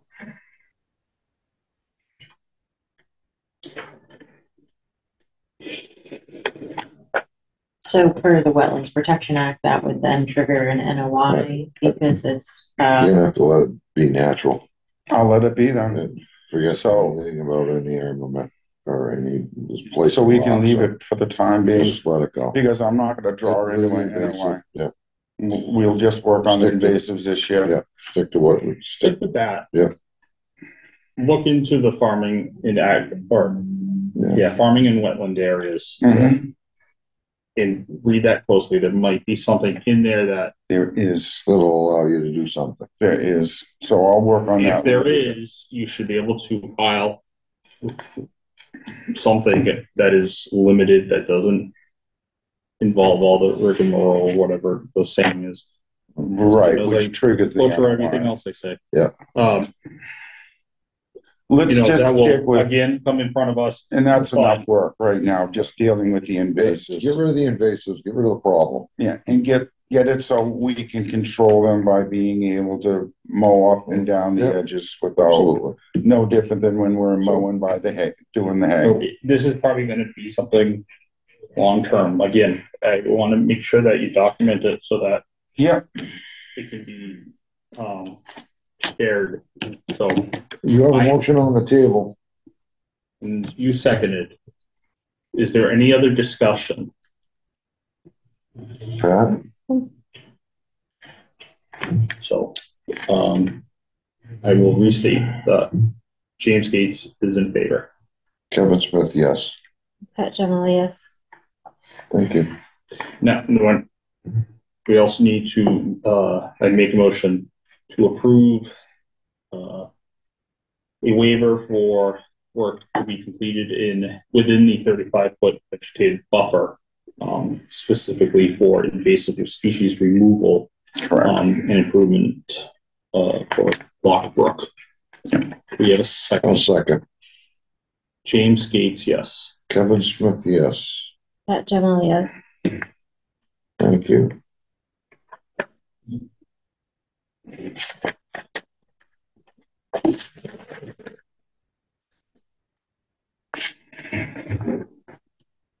So, We're almost to the end. what? We're almost to the end. Almost, Jimmy, almost. Where we at going? So 4.0, 108 to 112 West Meadow Road Storm Water Management Permit Application. So this is, we're actually gonna be sharing any comments on this site. We reviewed it in the past. We had a violation due to silt, going over the top of a silt fence and traveling into a wetland area. So it then became in our jurisdiction once the sediment reached the wetland. So we did issue a fine, $100 fine to the property owner. Who is? Phil Colmetta. So that's up West Meadow. So we can share any comments or concerns regarding that site. Now, what other concerns, Autumn, did you have for the stone wall areas? I don't know if it was the stone wall. Yeah, no, you can share more about the stone wall. I just remember something about reaching into the stone walls. Those are gonna be needed to be rebuilt, replaced. That's planning board jurisdiction, not Conscom. That's planning board, Jessica? Yep, that's under the Scenic Roads Act, so that's under planning board jurisdiction. Stone walls, Kevin. No, Let's leave that alone. Hold on, I'm trying if to it figure was in the something. buffer zone right on the edge of the brook, then obviously it's a problem. It's a I problem. can find Yeah, it. it's not a problem. Yeah. Okay, so let's keep this. So let's get back to where we are has with Lock Brook. That's where we're in concern with on the back radiant, Hold on, where the two new houses have been built. time out. Let me make sure that we're where we need to be. 4.1 is for this, for the referral, and does that include this violation letter? We said in the beginning, I forgot. This violation letter is from a few months ago. We've already discussed this. This was back in March. Yes, we did. So no, this isn't of concern, the violation letter. It's more just sharing comments with the planning board as to any concerns that we might want to talk about. Has this been paid? No. My first concern. What, has this been addressed, you mean? No, has it been paid? And that would be The $100 violation. Okay. Now have we revisited it, I guess, since? I don't, you didn't, was it Jessica that did? Yeah, I haven't. Jessica, Hello, Jess. sorry to take you away from folding laundry. Oh, I'm done now. I'm good. What's up? When was the last time you saw where we were with the erosion problem up there? So yeah, so this um, owner is retroactively filing the stormwater permit application as he exceeded, ground disturbance thresholds. The 401, So, sorry, what? the 401 water. The Townsend stormwater bylaw. Oh, the tone. Okay. Okay, go ahead, Jess. So in the interim, because there was several areas, obviously with the steep slopes out here, there were a bunch of areas susceptible to erosion and washout. So in the interim, while this property owner was getting his stormwater application prepared, and until this application is approved by the planning board, an interim stormwater, like a winter stabilization plan, is in place. So that process started back in February, at which time I met with the owner on site and noticed that the silt fence in many areas was in dire need of repair. So that was communicated to the owner. And then I went out also for done a year and a half ago. Yeah. Because I brought Jimmy, I went out and I looked at it, and his silt fencing was Okay, keep going, Jeff. gone. So anyway, that my concerns were communicated to the owner, and I told him to have the silt fence repaired so that it's functioning properly. 1 month later, we had a big storm event. I went out for an inspection of the area and noticed that in 2 of the areas where the silt fence was failing previously, they had not been repaired, and silt had overtopped those 2 areas, and it traveled all the way down to the top of that, where that BBW is, right where Autumn's house is. Yep. So I followed 2 silt trails, pretty minor, but so anyway, because of that, and because of the owner's failure to maintain his erosion controls, Autumn fined the owner $100. So anyway, so that's where we're at today. So planning board, now that they have a permit application for a stormwater management permit, they just want board and committee feedback on that application. If you guys have any concerns or suggestions, that would cross into your jurisdiction. Has he repaired the silt fence area in question? Yes, he has. I was just up there last week, Jess. I did a quick look over to where he has the big pile of stumps, and that whole edge all the way down, the silt fence is down. I'm not talking anything is standing. The whole area, it's down onto the ground. Okay, I can go make a visit tomorrow then to confirm that.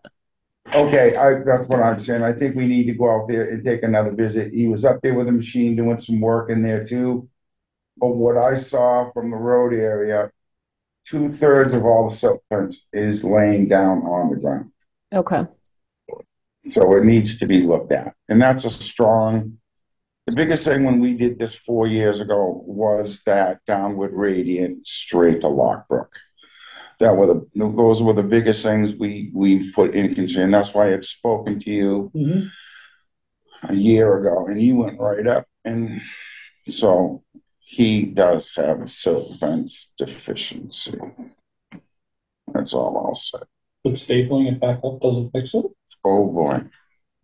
So he did most recently when there was the breach in early March, he did silt fence and wattles.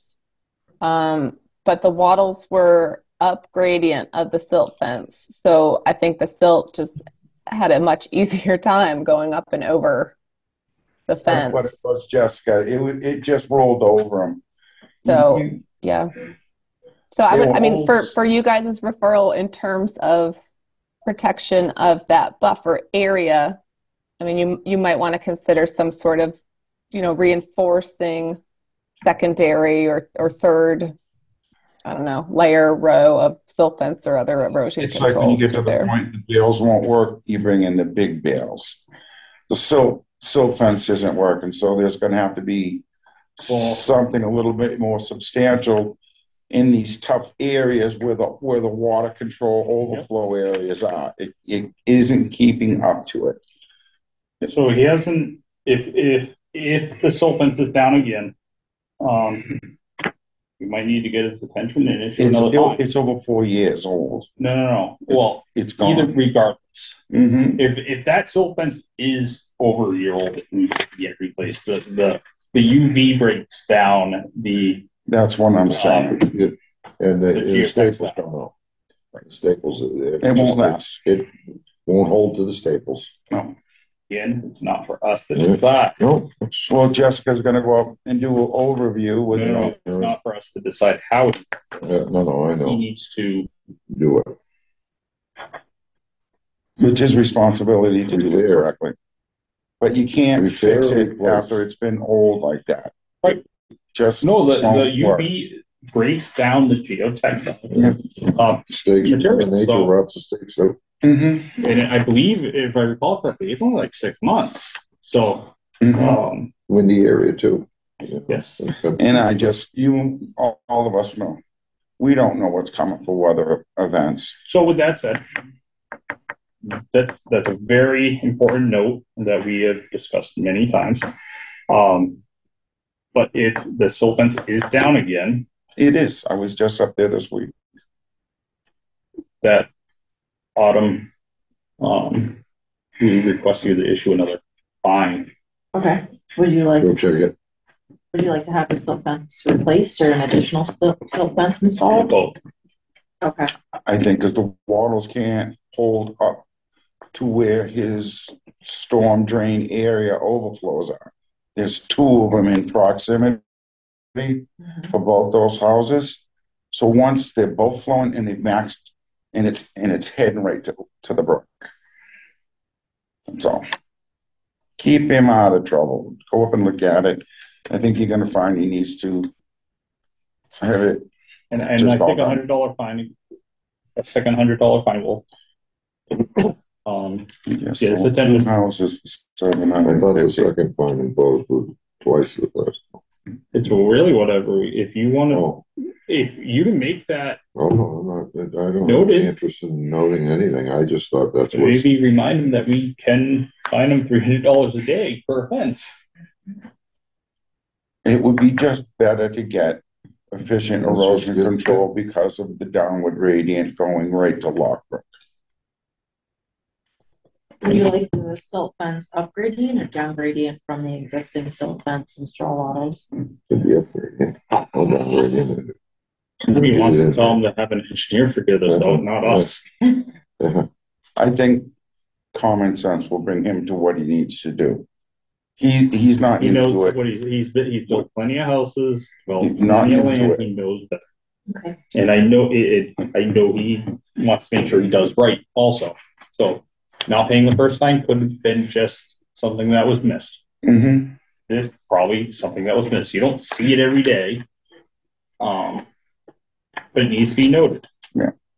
And like I said, and I'll say it again, a 50-year rain event, a 100-year rain event, that's, forget those things. They're looking at things, 200-year biblical events. Some of the rain we got last year, that's the one that somebody stuck at me, and the guy from agriculture goes, we're using different terminology now. 200-year event, we're looking at things that we've never had in recorded weather history. Which is Do you have crazy.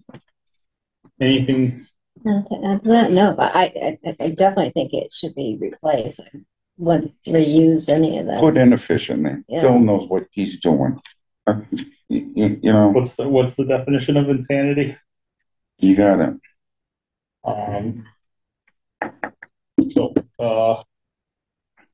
With that said, I will write the comments to include, has not paid existing conservation fine, insufficient siltation barriers,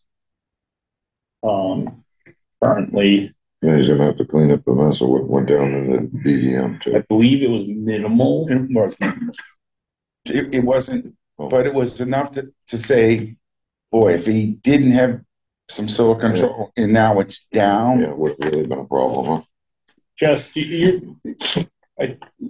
what was it, like Yeah, 2 inches? It was minimal.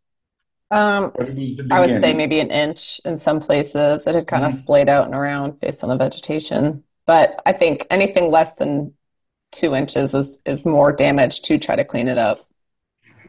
Oh, yeah. Yeah. Ooh, buckets and spoons. Okay. I like that. Well, you're doing more What? damage. You're doing more damage. Oh, to try Try to cleaning clean it? up a couple Right, inches. right. So Autumn I'll sign this, Autumn will fill out the comments. 4/108. Yes, Okay. for the referral. 112. Just because I need to share with planning board tomorrow morning. Because both of those houses are occupied. Both, I think, are sold in. He's doing a bunch of retroactive stuff, so. Okay. Yeah. So Autumn will add that to the comments. Can we have a vote on that? I know this under correspondence. What do you need, a motion on this one, or we just? I don't think we need. Hold on. I don't know if that should have been. Oh yeah, no, correspondence says votes may be taken. Good job. So motion, second, let's vote. Okay. I'm tired. Motion on the 108 112 West Meadow Road Stormwater Management Permit application. Phil Colmada. For the comments to include what we had discussed regarding siltation fence and not fines have not been paid. And fines not paid. So moved. We have a second. Second. Roll call vote, please. James Cronin, yes. James Gates, yes. Kevin Smith, yes. Pat Jamal, yes. Okay.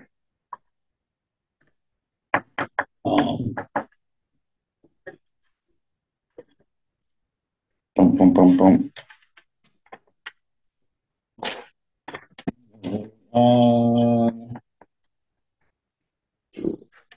4.2 referral request. Planning board public hearing Monday, May 6th, 2024 at 6:45 p.m. Location assessor's map 6 block 11 lot 0 and having an address of 39 or 390 Greenville Road and the adjacent property depicted on assessor's map 5 block 12 lot 0 Greenville Road for a vote of changing the zoning of the two properties from industrial to residential. Yeah. Boy, I hate to see that. Because there isn't any There's residential. No, there's no There's industrial. none. There's no industrial. Industrial, not industrial, right? And once you go to residential, You can't change back. No, you can't go back. We sat in that, Jimmy and I sat in that meeting, and I did not realize that we were in such a deficit for industrial lots. We don't have any. We don't have very many house lots either. Well, you can create a few of those, but you can't create any more industrial zone land. I don't know where this piece is. The dump? By the dump. Sean Toss. Oh, Sean Toss's piece. Tosses. Yeah. Oh, yeah. Oh, that's a piece? Yeah. Wow. Yeah, that's a shame. Have we gotten to the things to discuss at next meeting? Not yet, but we need to add some comments to this. Do we have any comments that we want to? What can we do? Well, it's Vacant industrial lots. Can you guys chat for a second? I gotta go.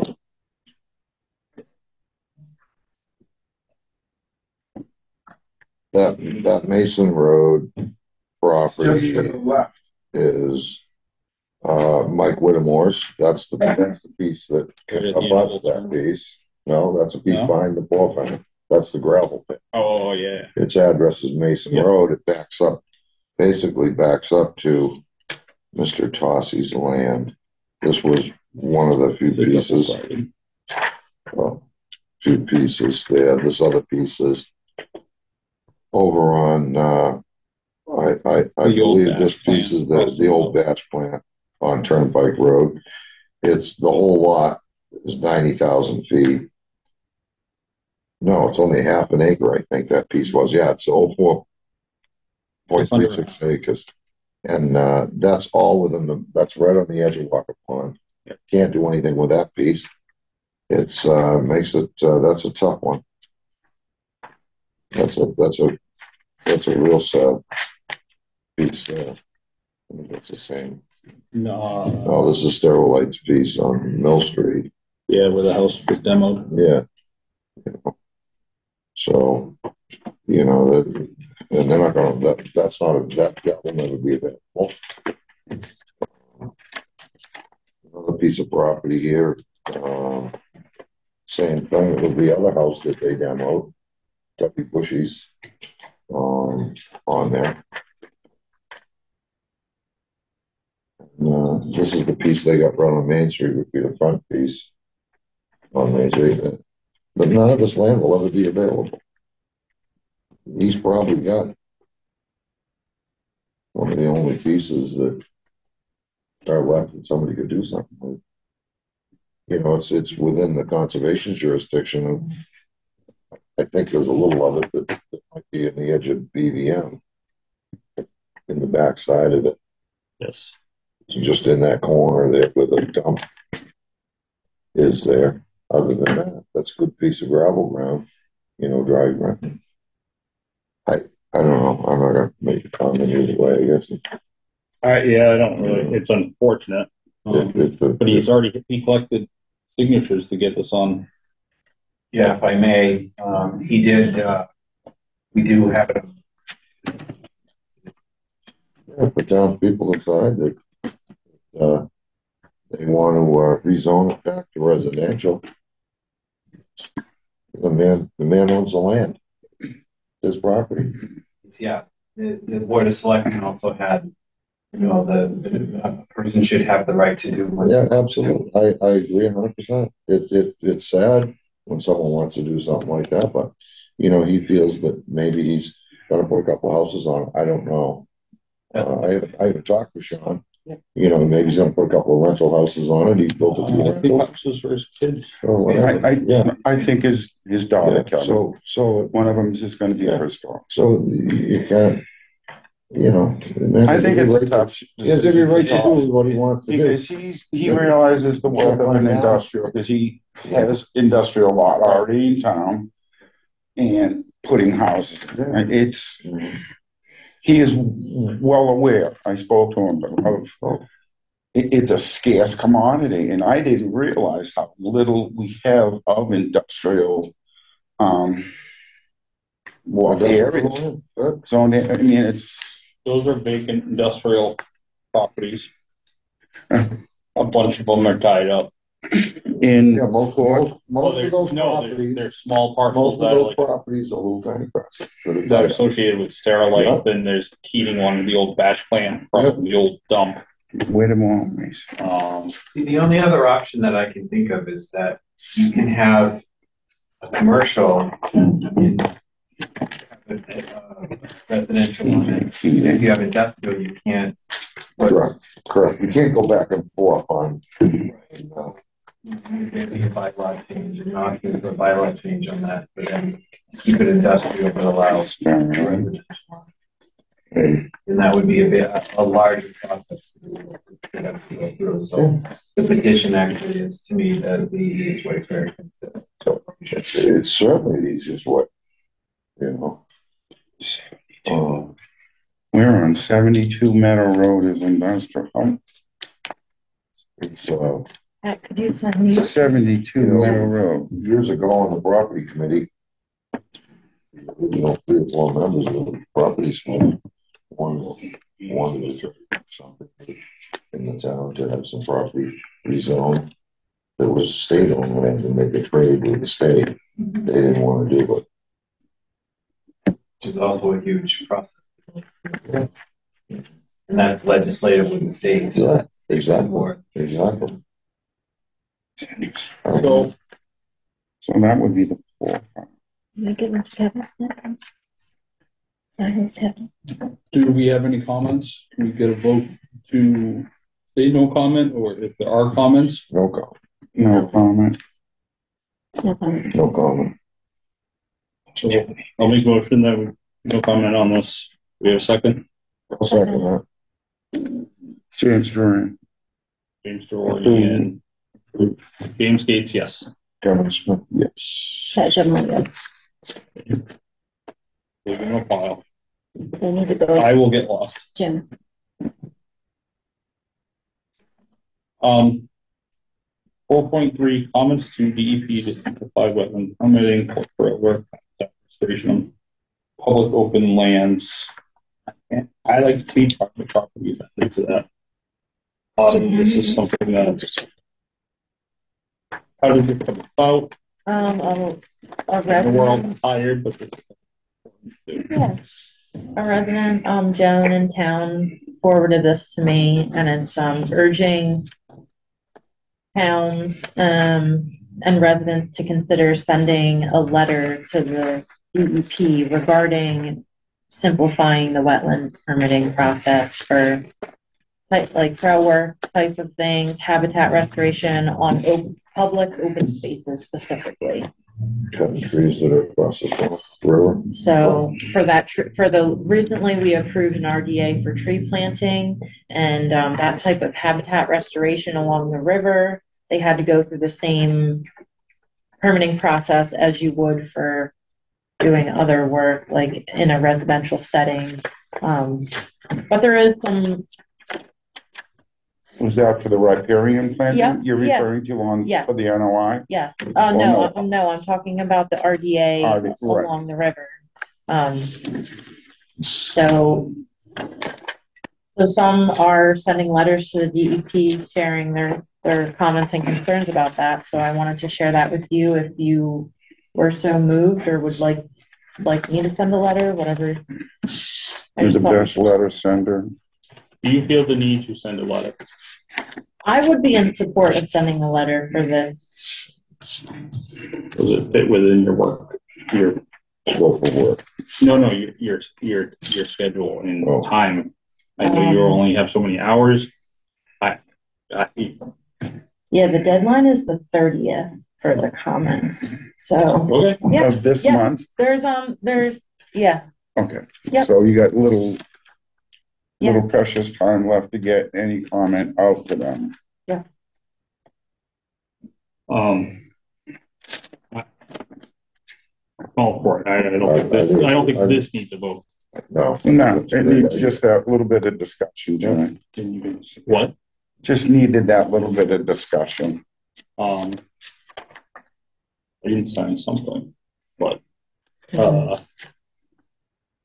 I'm in support. You sign it on our behalf. If you want me to sign it as chair, willing to. I think, did she gray block me because I should be abstaining?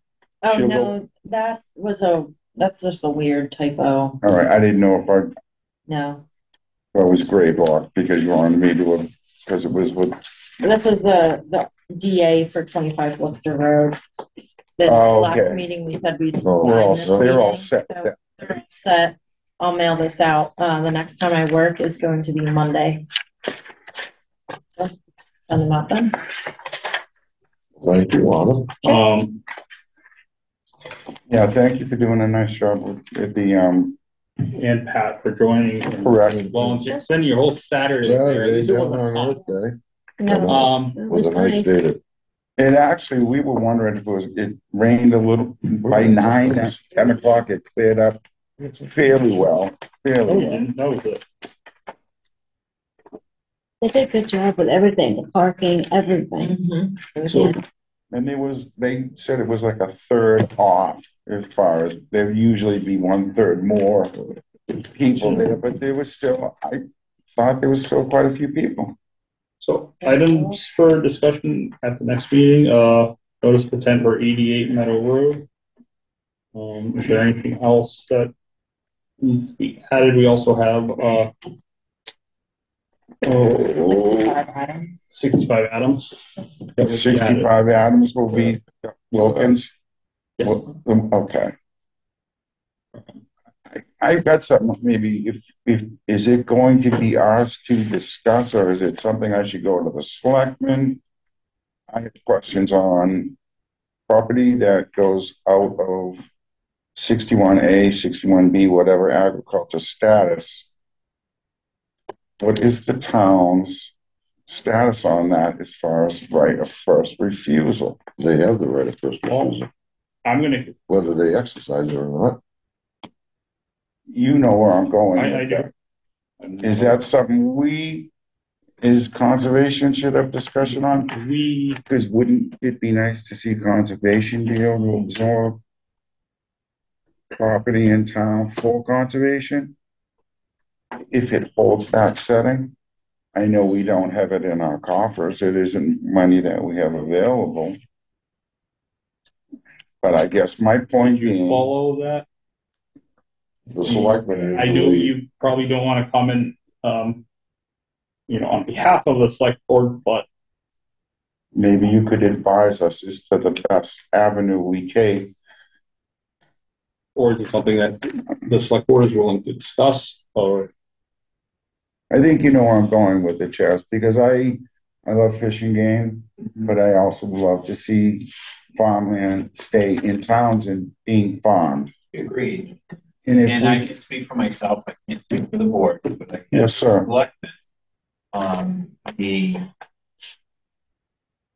The thought has been to notify everybody. But there is this right of refusal has parameters. Sometimes it is enforced, sometimes it is applicable, sometimes it's not. That's the question. And if we have I guess I have a discussion with the town administrator and with town council in regards to what is and what isn't. And I think that once we find out more information, I probably would want to bring you guys in, would have a joint meeting and talk about it. And because it usually goes before properties as well. Exactly. It goes from the selectmen to town properties. And then it gets voted on the town properties. If the town has, if the town has the first refusal. So for instance, I'll bounce it off of you two. What if it was the property that just was bought by Fish and Game, and we did not have the opportunity to do the first refusal? The main property you're talking about? West, sorry. Yeah. That I think was 70 plus acres, Kevin, if you're familiar with that. That had nothing to do with the town. That was a private sale with that. Yeah, the property is 61 acres. But yes. There was a parcel that was sold, I think up on Bayberry Hill, that came out of chapter 61, where ABC what came out of, Jimmy. Yes. Yeah. They built a house there, and it was Lorenzo's. sent to us. I don't know. Sorry. All I know is it was like 3.5 acres, $200,000 worth of spent. My eyes silly or crazy. But that was sent to us with the first right of refusal. Conservation. Yes. Well, it was passed to us. It did go around. It was CC. I think it was passed around, but it's also, CC down to all the commissions. But it was all normally it would go. If it came in as a right to refusal, it would definitely go to all boards and committees. Correct. Is what I'm trying to get at. But how does Mass Wildlife sneak in there? And what is their work? Bingo. And why do they get it? Why do they get it? When they came to us, it was we've already made the deal. Yeah, the state rule is it's supposed to come before us first. Mm-hmm. Yeah. There has to be something that they did. If it's going to go to other boards and committees, it comes in that way. It comes in as a first review. Yeah, but if it's in 61A, it has to be. I get what you're saying, Kevin, but I'm thinking when we get it, it's usually the Fish and Game are just telling us this is what we've already done. Jimmy, I've seen this in the last 16 years happen a lot, too much. All of a sudden, Fish and Game, we got it. It's ours now. Guess what? I had the money. I would have bought it. Oh. No, it's ours now. It doesn't have to be offered to anybody privately. It has to go before the town. And then the town has to buy rights, put it out there. So if somebody wants to buy it, we would have the right to. No. I think we're getting into murky water. The town has the right. this is why before I want to say anything is that's why we want to talk to town council. Okay, I got a little more to learn about some of that, but it's something that I think you know how I feel about it, and you know how I feel. All right. Yeah, and I feel the same way too, Right. you know, because I believe in the transparency, number one. Number two is that there are other boards and committees that might be interested in stuff like that as well. Mm-hmm. That You that do have the money to purchase. Yes, sir. Yeah. So, you know, but when the West came in, it was more like it's a done deal. Yeah. That's the impression I got on that. Well, I'll And add to I this. never It's thought almost when- like a slap in the face though when it comes in also. Well, that's the way I feel. Don't look at it as a slap. I own a piece Something of to be property. concerned about, though. Something to be concerned about. Because when you look at a map and you see how much property Fish and Game has, how much state park, you know, and how much Townsend's got. I could try a diagram. It's 2/3 of the town. Be the town knocking on the front door and the Mass No, Wildlife it's coming in the 1/3. back door knocking and saying, hi, we'll take this. We'll give you a fair value, but, you know, don't talk to them, we'll take it.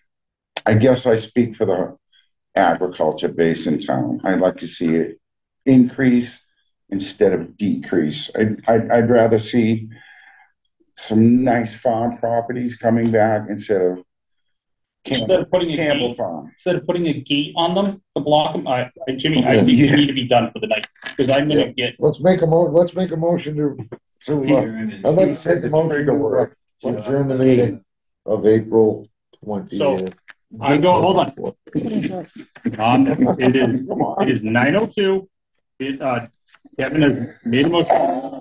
Our next meeting is May 8th, 2024, and May 22nd, till 7 p.m. Pat, I'll second it. Pat seconded. Jim, second. I'm in favor. Yeah. James Gates, yeah. Yes. Thanks, Chas. Please. Appreciate it. Thank you. Remember, on, shut up. Thank you.